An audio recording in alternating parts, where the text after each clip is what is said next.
আপনারা ধরেন ধরেন শেখ হাসিনার ধরেন, সমস্যা কি? শেখ হাসিনা সম্পর্কে বাংলাদেশের সবাই জানে বোঝে, এবং আমরা আমরা যদি বলি আমাদের পূর্ণিয়ার খোঁজ পূর্ণিয়ার ভিউতে আমরা বলি যে আমাদের চোখে যতগুলো আওয়ামী লীগ শেখ হাসিনা তাদের পতনের কারণ আছে, তার মধ্যে একটা অন্যতম, যেটা কোনো সুস্থ মানবিক জ্ঞান সম্পন্ন মানুষের যে আয়নাঘর যে বিষয়টা, এটা মেনে নিতে পারে না। ধরেন স্বাধীনতা বিরোধী বলি, বাংলাদেশের রাষ্ট্র বিরোধী বলি, বাংলাদেশের আইন কানুন সবকিছু তোয়াক্কা করে এই আয়নাঘরে কাউকে রেখে তারপর তাকে আবার অন্য দেশের নিরাপত্তা সংস্থার হাতে তুলে দেওয়া। ওই যে সাইদির মামলার যে সাক্ষী, ভদ্রলোকের নামটা এই মুহূর্তে আমার মনে নেই, সে তাকেও বলা হয়েছে যে হাইকোর্ট থেকে তুলে নিয়ে অন্য দেশের নিরাপত্তা সংস্থায় দেওয়া হয়েছে। এগুলো সব ভয়ঙ্কর। তো বলেন, শেখ হাসিনাকে বলতে চান বলেন, কোনো আপত্তি নেই। তাকে আনতে পারলে আনেন, আপনি নৌকা দিয়ে আনেন, আর ভ্যান দিয়ে আনেন, আর হেলিকপ্টার দিয়ে আনেন, আর প্লেন দিয়ে আনেন, পাঠিয়েছেন হেলিকপ্টার দিয়ে আনেন, আইনা বিচার করেন। বাংলাদেশের মানুষ এটা নিয়ে খুব বেশি প্রশ্ন। আপনি টিউলিপের পেছনে পড়ছেন কেন? টিউলিপ তার ভাগিনা, এটা তার বোনের মেয়ে, ভাগ্নি। তো এই বোনের মেয়ে, তার বোনের মেয়ে বলে বেচারি অন্য দেশের নাগরিক কিনা? আজকে এমন একটা মজার খবর আমাদের সামনে, এই প্রশ্ন তুলেছে বাংলাদেশে এমন একটা লোক যিনি ইংল্যান্ডে গিয়ে একটা বড় ডোজ খেয়ে এসছে, এবং ডস খেয়ে এসে এখন আবারও টিউলিপ নিয়ে পড়ে আছে।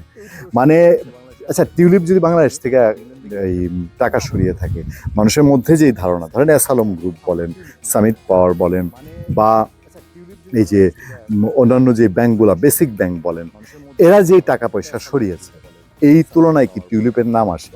তো আপনি যদি ওই বেসিক ব্যাংক, সালম বা অন্য আওয়ামী লীগের মন্ত্রী মিনিস্টার ওই 2008-এর আমলে যারা ছিল, এরা যারা এখন বেগম পাড়া করেছে, এগুলো বাদ দিয়ে এখন টিউলিপ নিয়ে পড়ে থাকেন, তা আপনার উদ্দেশ্যের মধ্যেই তো সমস্যা থাকার সমস্যা আছে, যে আপনি ওইগুলারে পাশ কাটায় ওদেরকে বাঁচাই দিতে চান। কেউ কেউ তো এই অভিযোগ তুলবে যে ওরা কি কোনো আবার আন্ডারস্ট্যান্ডিংয়ে গেছে কিনা। আপনি তো আন্ডারস্ট্যান্ডিংয়ে যেতে চান।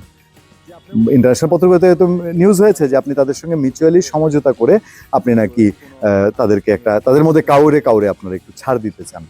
তো এই জন্যে আমি বলছি যে টিউলিপকে নিয়ে তারা যে পড়েছে, লন্ডনে গিয়ে ডসটা খেলো সেই ব্রিটেনের প্রধানমন্ত্রী আপনার স্টারমার বাংলাদেশের প্রধান উপদেষ্টা ডক্টর মোহাম্মদ ইউনূসের সঙ্গে দেখাই করলেন না এই টিউলিপ ইস্যুতে। তার সাথে এই দুর্নীতি দমন কমিশনের চেয়ারম্যান তিনি ছিলেন, এবং এই নাকানি চোপানিটা, এই ডসটা এবং এই বেইজ্জতি কর্মকাণ্ডটা করে এসে এখন তারা বলছেন কাগজপত্র দেখে টিউলিপকে বাংলাদেশি মনে হচ্ছে দুদক চেয়ারম্যান। আমি জানি না ওনার চোখের কোনো ব্যাপার স্যাপার, কি 2 চোখ দিয়ে দেখছেন না? উনি তো পড়াশোনা করেন। টিউলিপ ব্রিটেনের মতো একটা দেশের নাগরিক না হয়ে ব্রিটেনের এমপি হতে পারবে? চেষ্টা করে দেখেন তো দুদক চেয়ারম্যান মহাশয়, উনি পারেন কিনা।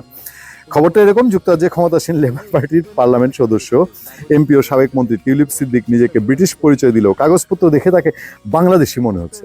পেয়েছেন এবার একটা সাংঘাতিক কিছু পেয়ে গেছেন। তো মনে করেছেন বলে জানিয়েছেন দুর্নীতি দমন কমিশন চেয়ারম্যান মোহাম্মদ আব্দুল মোমেন। এ প্রসঙ্গে তিনি বলেন, টিউলিপের বিরুদ্ধে 3টি মামলা চলমান, আরেকটি তদন্তাধীন। যতই বলুক না কেন তিনি ব্রিটিশ, আমরা যখন আমাদের কাগজপত্র দেখছি তাকে বাংলাদেশি মনে হচ্ছে। হ্যাঁ, এখন অবস্থা পরিপ্রেক্ষিতে নিজের সুবিধার জন্য কখনো ব্রিটিশ কখনো বাংলাদেশি বলেন, এটি বলা সমীচীন কিনা তা আপনারা বিবেচনা করবেন।